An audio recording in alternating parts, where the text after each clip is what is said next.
Hey my loves, how is the nail fam doing today?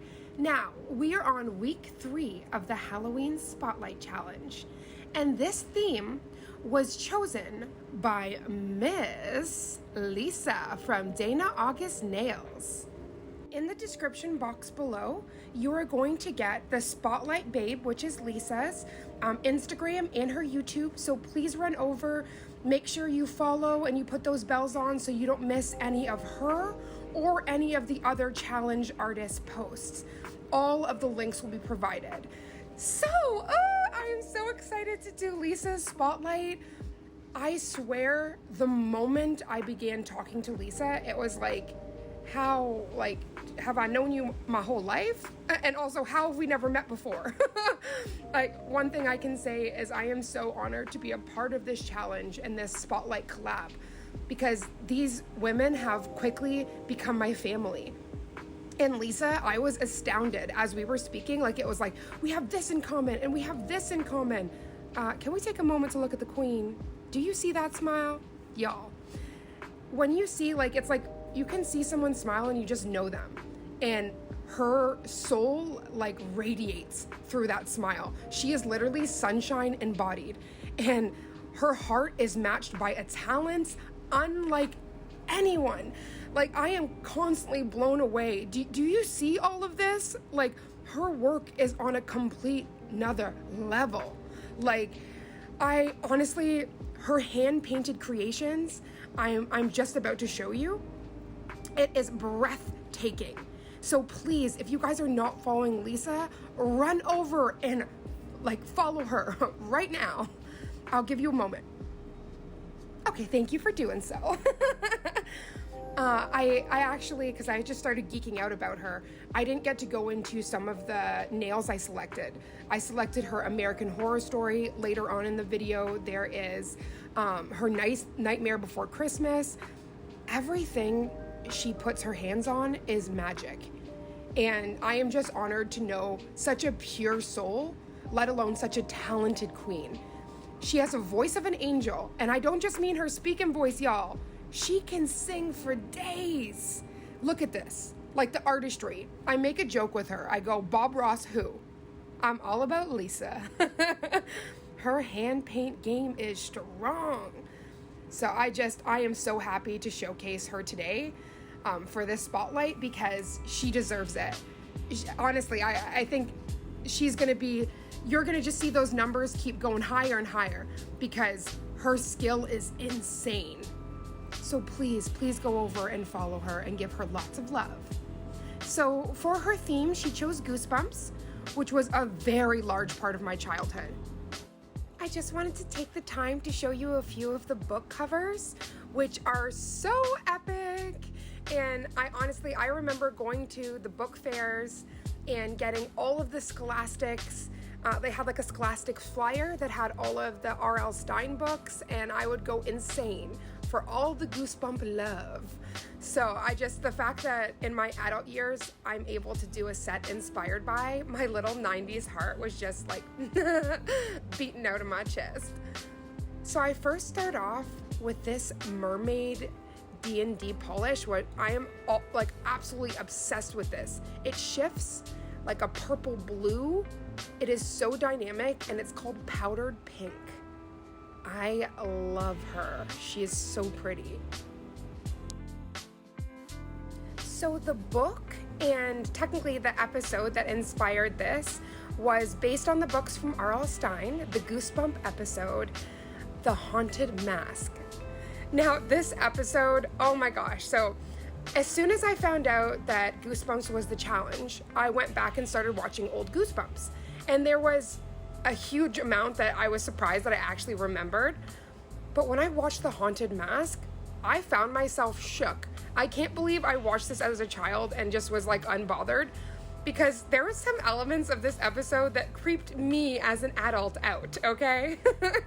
Do you see that sparkle? So we're just starting off with the drips, the Goosebump slime, if you will.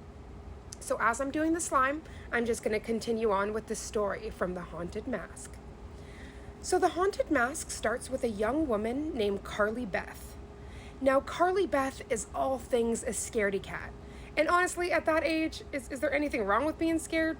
Like, no, but of course, your peers, if they find, a weakness, sometimes they exploit it. And in elementary school, I don't know. Like, I find that even I experienced certain bullying in elementary school that I never did even in high school. So kids can be really mean. And I was just really happy that my mom instilled in me to, like, be very kind and loving to others. So I try to instill that or talk about that with whoever I can. But these kids did not get the memo. So they literally terrorized poor Carly Beth because she was easy to get scared.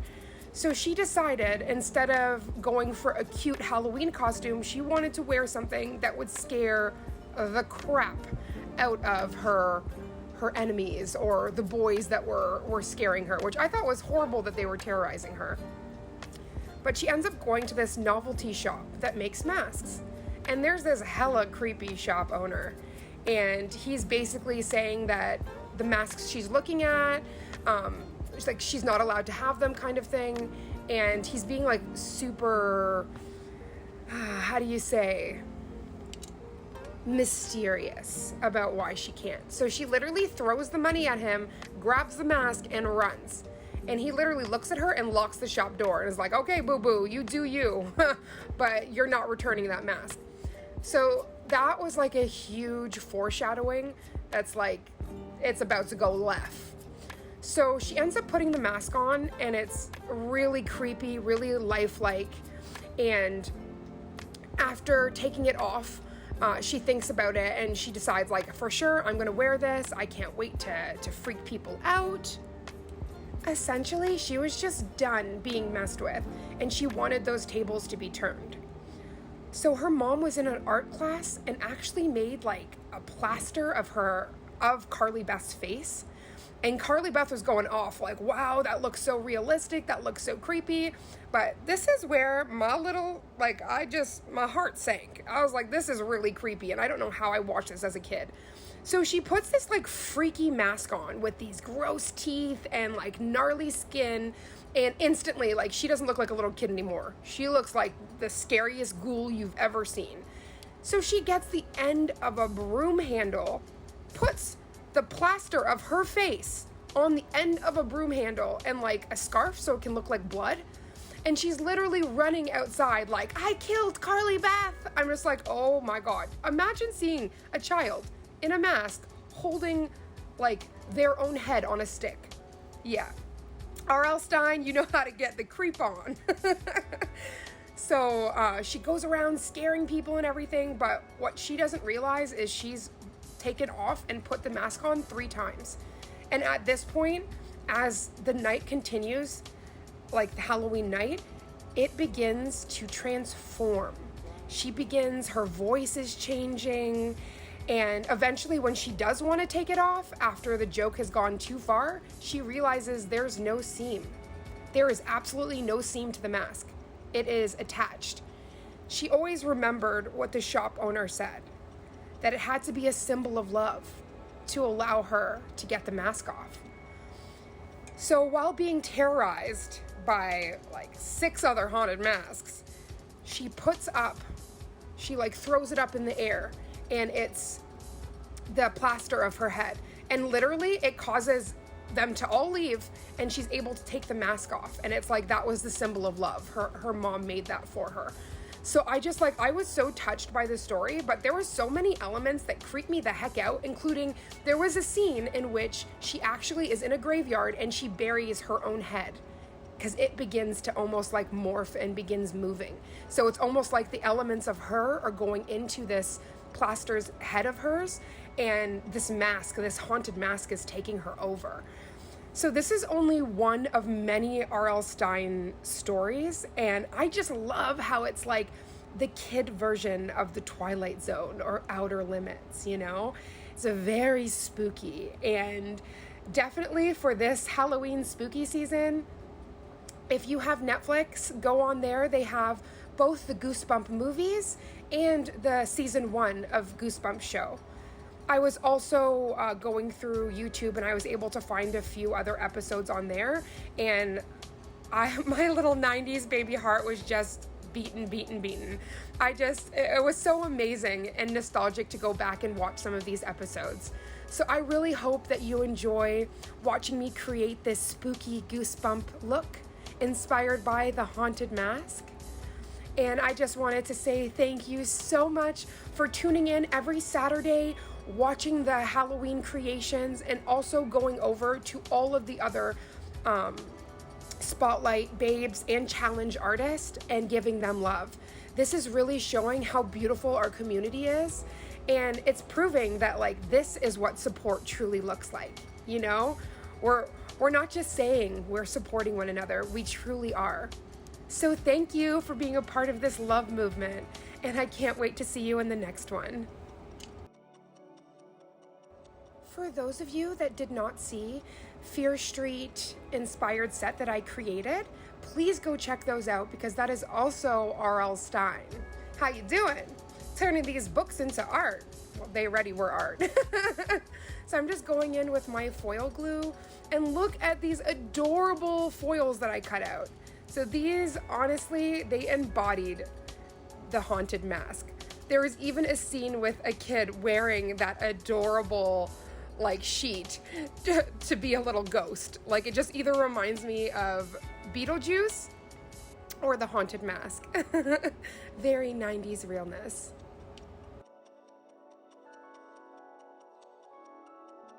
So both the glow-in-the-dark polish that I used for the slime and the foils were in my Halloween mystery box curated by Mama Does Nails. That is also a few videos back, so if you guys haven't checked that out, please watch that video, because there's so many of those little items that are going to be in these Halloween nails that I'm going to do throughout the month of October and the first week of November. In the description box below, I will leave links for the Fear Street Part 1 and for the Halloween mystery box. But y'all probably already saw it, because you guys are the most amazing supporters ever. Ugh, you're not even supporters, you guys are literally my family. Ooh, do y'all see this? Like, these foils literally melt into the nail. It is so impressive.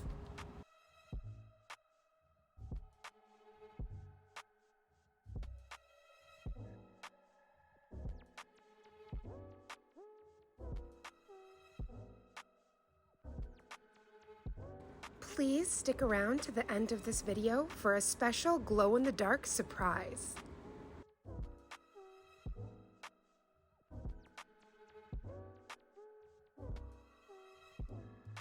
So for all my babes that were reading Scholastics and Goosebumps when you were little, does anybody have a favorite Goosebumps story? Because if you do, I'd really love for you to comment down below.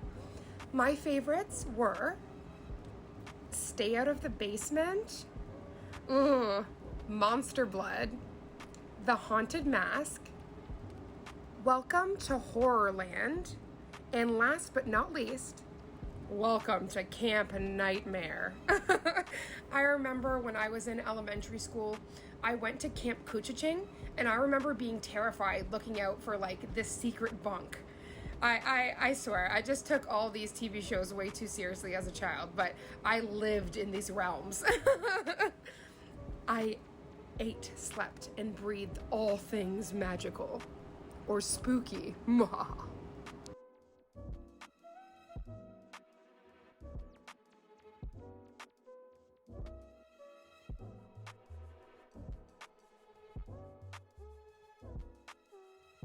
And Lisa, I hope you know you created a monster with this one.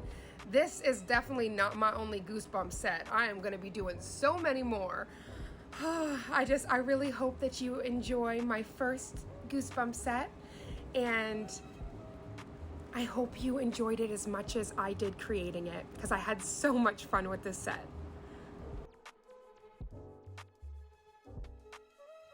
So don't click off just yet. We gotta finish with our slime, and once we have our gooey nail done and our Goosebump G, I'll be turning off the lights, for a very special glow-in-the-dark surprise.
This is one of my favorite parts about doing any nail set.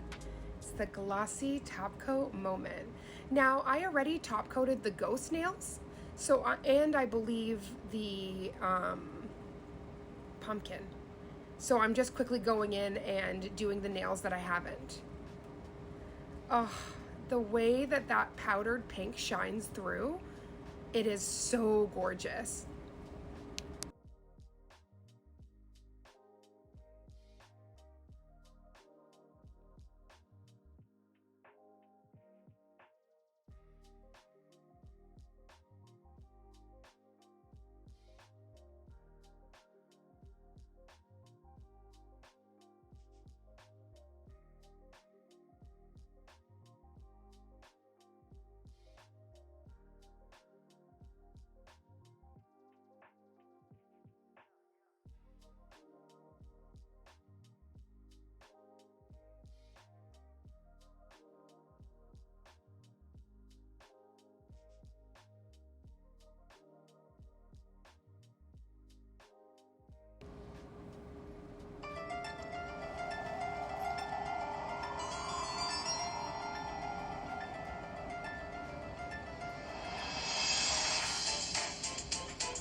I couldn't have been the only one dancing through that theme song.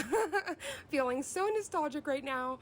I just really have to thank you guys so much for spending your afternoon, your evening with me, and I hope this video found you so well. Thank you. Mwah. Till next time.